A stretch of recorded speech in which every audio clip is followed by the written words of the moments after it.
Cool. Recently, we've had some questions about how the sizing of the artwork functions on demand prints. And I can see there may be a little bit of confusion because we do it a little differently. I think we do it kind of easier, but we do it a little differently than I think all of the other leading sort of DTF print providers out there. But let's jump into a demo and then I can show you how this works. I think it's easier if you can see it visually. Um, I think a good place to start is maybe just with um, the most basic type of image, which would be like a completely square image. So let me see if I can find this one. I've got this image called Space Cat. And if I drag Space Cat in here, what you'll see is that this image is essentially a square. The image itself is actually a square. Therefore, when you set your dimensions, because the aspect ratio of the image is a perfect square, if I set it to, let's just say 8, it's going to auto calculate a height of 8 inches. And if I set it to say, 12, it's going to auto calculate the width. The point is, what's happening here is you set one of the dimensions and the other dimension will auto calculate, and that's based on the aspect ratio of the actual artwork itself. Now, it's really easy on a square because a square is a square and it's always going to be 10 by 10 to by 12. But if we look at something that is not a perfect square, but kind of a rectangle, let's take a look at that. So I've got this Bozeman bear. Let me drag that out here.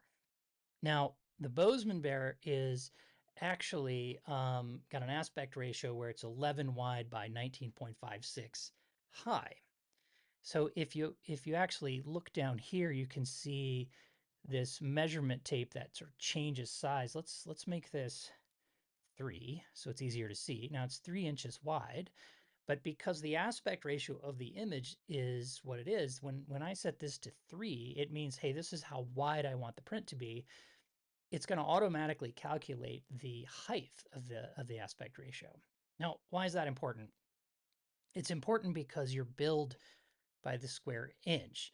So if, for example, we allowed this to just be a square and you set the width at, or let's just say since it's taller, you set the height at 10 inches, then you would say at a perfect square, you'd be billed 10 by 10, which would be 100 square inches. But instead, because it's more narrow, it's actually, let's just throw something in here, it's going to be 56 square inches, so almost half the size.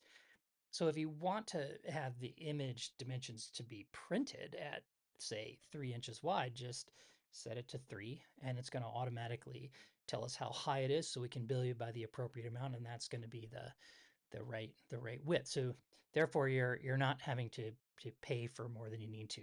Um, I have seen a lot of DTF print sites out there which do this somewhat differently. And what they do is you can literally say, I want an 8 by 8 or I want a 3 by 3. Now, if you do that, if you say 10 by 10 for easy numbers, you're going to pay for 100 square inches. But then if you just say, but here's my image, and your image happens to be, wider than it is tall, you're going to pay for a lot of extra space that's not necessary to pay for. And a lot of the leading DTF print providers actually do that. Okay, now I think this was the second easiest case, but I want to show you one more case, and that's if, let's say, you actually have an image. Like I'm going to bring this monster image over here, but what I want to point out about monster is if I pull this up and look at it, let me get it over here. I want to see if I can drag this in here. Yeah, here we go. Let me drag this in here.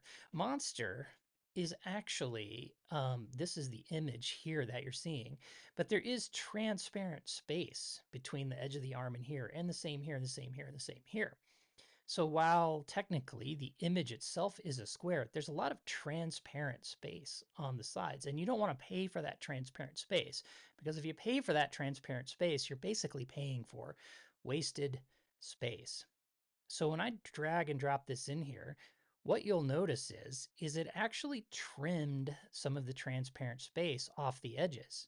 Now it's a little wider than the actual arm, because if you were to inspect that image, what you would see is that there's little dots of color that are around here that come all the way over to this edge and all the way over to this edge. It's just hard to see on this background. Maybe I can find a background color that would allow you to see that dot. But this is a cool tool, by the way. You can sort of change the background color so that you can more easily see what it would look like on different shirt colors, etc. And I'm just trying to find, well, you can definitely see a dot right there, and there are some other dots hidden on the side. So let's go back to the normal background color. So we've trimmed off this space now. And now you see that if I make this image, it's a little taller than it is wide. So if I make this image 10 tall, it's gonna give me 9.38 wide, and you're gonna pay for that square inches that are part of that aspect ratio. So my point with this is, you may think, oh, I'd love to have an 8x8, and you could certainly say, listen, I'd like for it to be, what's my maximum dimension? Like maybe it's 8 inches wide, or let's just say in this case, I want to make it 3 inches wide. So you set your maximum dimension that you'd like to see the print. You let it auto calculate the height, or do it the other way, around. I want to have 3 inches high and let it auto calculate the width, but let's go 3 inches wide. It'll auto calculate the height. And in doing that, you'll get the real sort of dimensions of the printable space of the image, and you'll be billed for the correct amount of square inches that you're printing, so you're not going to overpay for things by setting the dimensions. So um, I think where the confusion for this, let me go back to headshots. I think where the confusion for this comes in is that you're used to saying, I want an 8x8 or a 10x10, but you're going to overpay for your DTF prints if you do that. Therefore, you need to say, here's my artwork. I'd like to have my artwork, either what's my maximum dimension, set that, let it auto calculate the other, and then you're going to kind of have the most optimized price. So for those of you who are asking about how the dimensions work, I hope that's helpful, and we'll make some more tutorial videos and explainer videos to help with any other questions we have that come in. Thanks.